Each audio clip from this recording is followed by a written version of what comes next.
Hello everyone, this is Dion Soul. I hope everyone is doing well. And as you see before you, we are here in Boram, B-O-R-A-M, Boram, I guess you could say, Papua New Guinea. And the reason why we're here in Boram, Papua New Guinea is because we got a challenge for us flight simulation enthusiasts, flight simmers and aviation enthusiasts by Ryan, missionary bush pilot. He schooled us in finding a B25 bomber that crash landed in World War II, and so he flew over it here. And I don't know if I can play this video, and if he's going to find it here in a second. I got the yeah, I guess it is. Okay, it's right there, as you saw in the arrow right there. It's right there where my mouse is, and then he'll give us a little bit of better look here in just a second there. And there it is. There's a picture of it that he took, and you can see the twin tail, and you can see what's left of it. Well, anyway, what shows up on the Bing map here, and here's the Bing map. It shows up really good is the tail, part of the wing, and then the tail. So what we're going to do today is to accept the challenge. Is we're going to fly this bad boy, and we're flying it in Microsoft Flight Simulators because I've already tried to fly this in X-Plane, and the experience was not very good. So, but anyway, so that's what's going on there, and I hate to say that because I am an X-Plane pilot. I really enjoy Microsoft or X-Plane, X-Plane 11. It's been a great sim, but you know, as far as visuals, it got its ass kicked. That's just the bottom line. It just that's the way it goes. So without further ado, we're going to be in the Kitfox today. And the reason why we're in the Kitfox, because Kitfox did have an update. Big Tire Productions did do an update for the Kitfox. But the only thing that was really, that this thing really had an update on, I'm going to let it load in here a second. What it really had an update on was basically is now the flaperons actually, you can actually, when you pull the flaps down, you can see them actually move now. That was done, and you can actually see outside the glass now, and everything looks a little bit better detail than before. Before, the outside the glass was very fuzzy looking. At least in my experience, it was very fuzzy looking and did not look all that wonderful. At least, so they've improved those two things. They improved on. I guess there's some under the hood things, metaphorically speaking, and you can see a lightning strike right there, which and so we got those updates. You still got a long way to go. You know, you still got to fill out, you know, just richen the thing to make it look more realistic. It still looks like, you know, it's just too new looking. To you know, things like this still need to be fixed, and the fact that we don't have any representation of fuel, how much fuel I got in the tanks or anything like that, that's still not present. He's totally relying on us to go over here and actually load fuel and this stuff right here, which, no, that breaks the immersion factor when you do crap like that. So anyway, so that's pretty much the size of that. So without further ado, let's go ahead and start this engine. Let's go ahead and go find this B25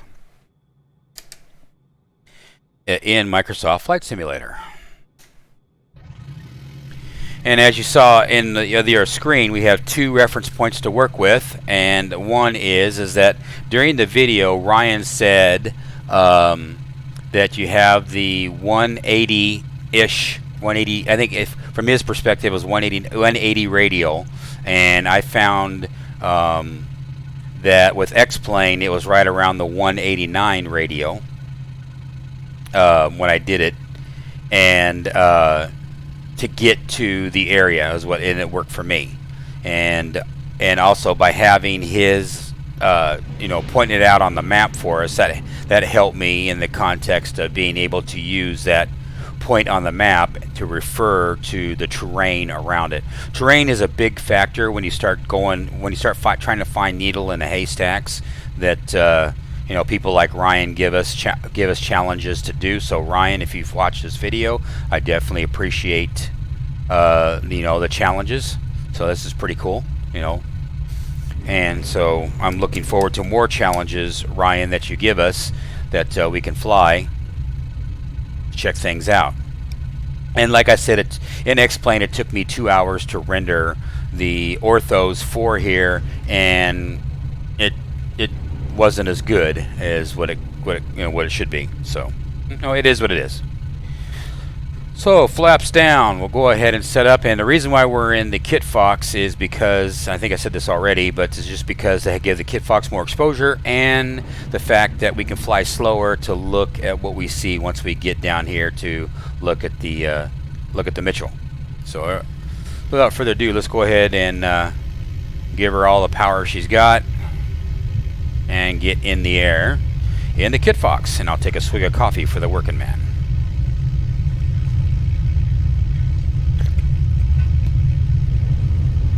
And I see my video is crapping out on me again, so what I'm going to do is I will go ahead and get rid of my face,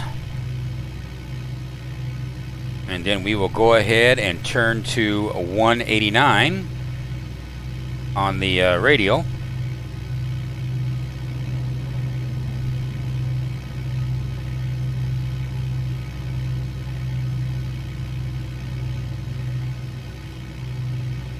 So autopilot is engaged, and we're on the we're going to be coming up on the 189 radial, and then we'll fly on down. Get all this lightning with no clouds. And we'll climb to let's go 2,000 feet max.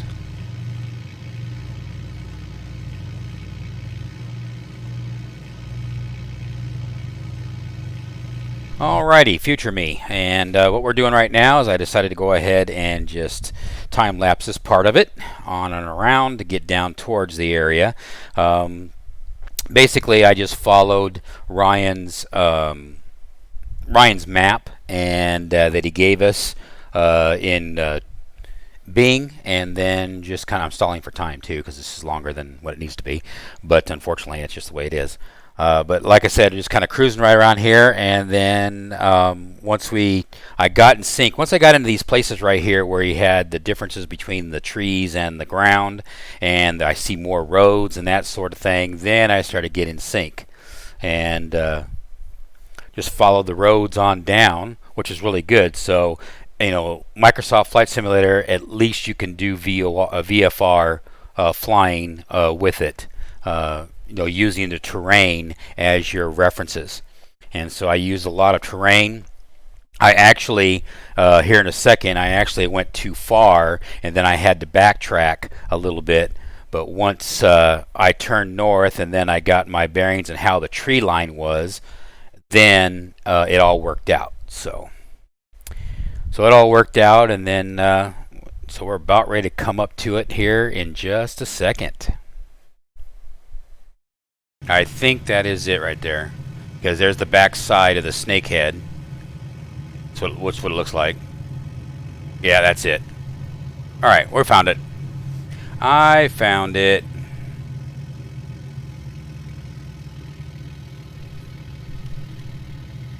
Get back to normal.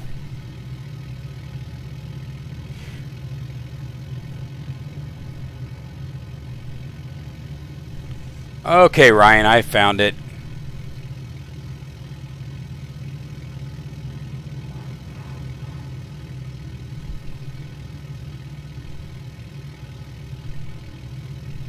Now, it'd be really cool is if Azure would actually, give you the tail, the B25, and everything else. That'd be pretty neat, but that's it ain't gonna happen.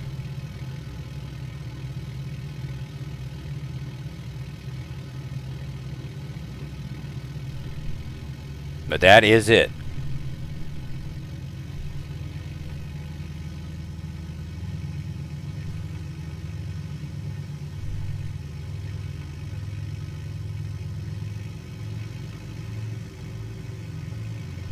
Very good. And there's the road that in Ryan's video he's talking about. Go down this road right here, probably on a motorbike or something. But he said there's a lot of water here. There's really a lot of slop. There is dry spots. But, of course, in the sim, the whole thing is dry. So we'll go ahead and land.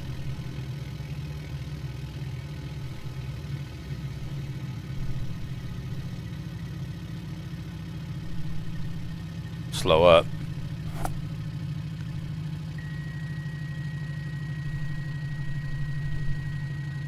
And we'll hit. Okay.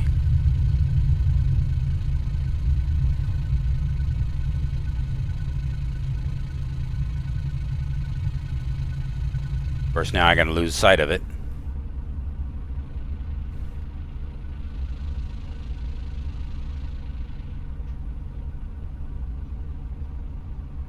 There we go.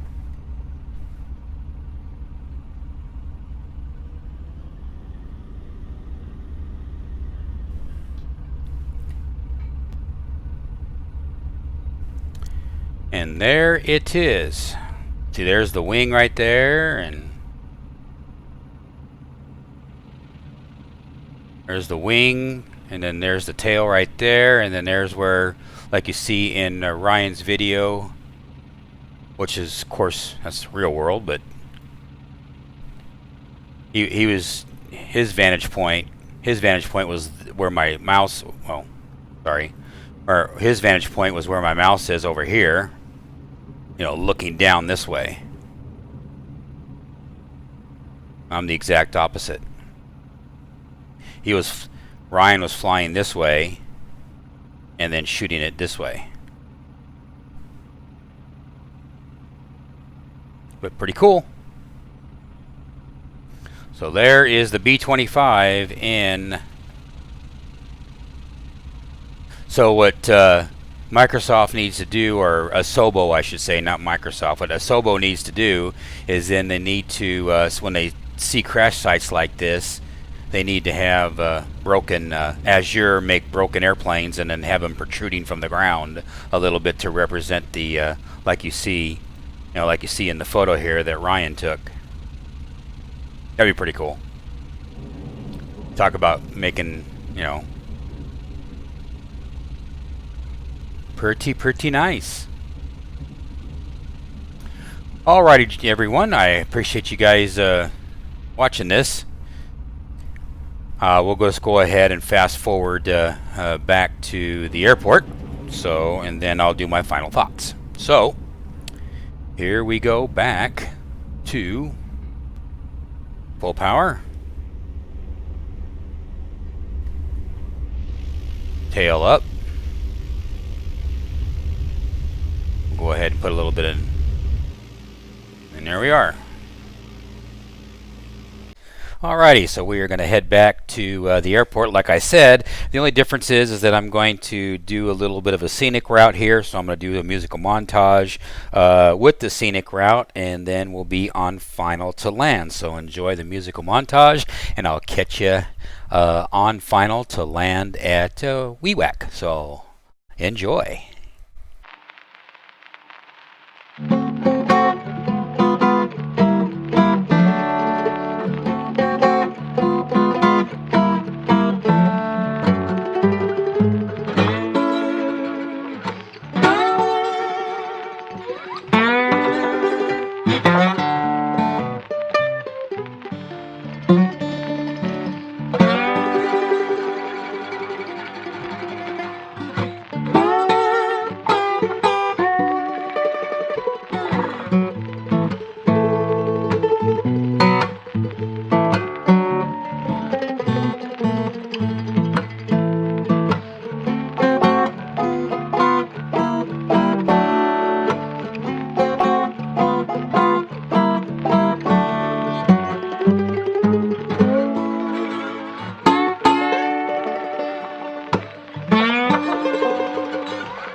Land here at Wewak.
Bring it on home.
Didn't want to land on the asphalt because it just damages my tires. Remember, these tires are about $1,200 a piece. So, you know, I got $3,000 or at least $2,800 in tires alone. So why would I want to be on the asphalt?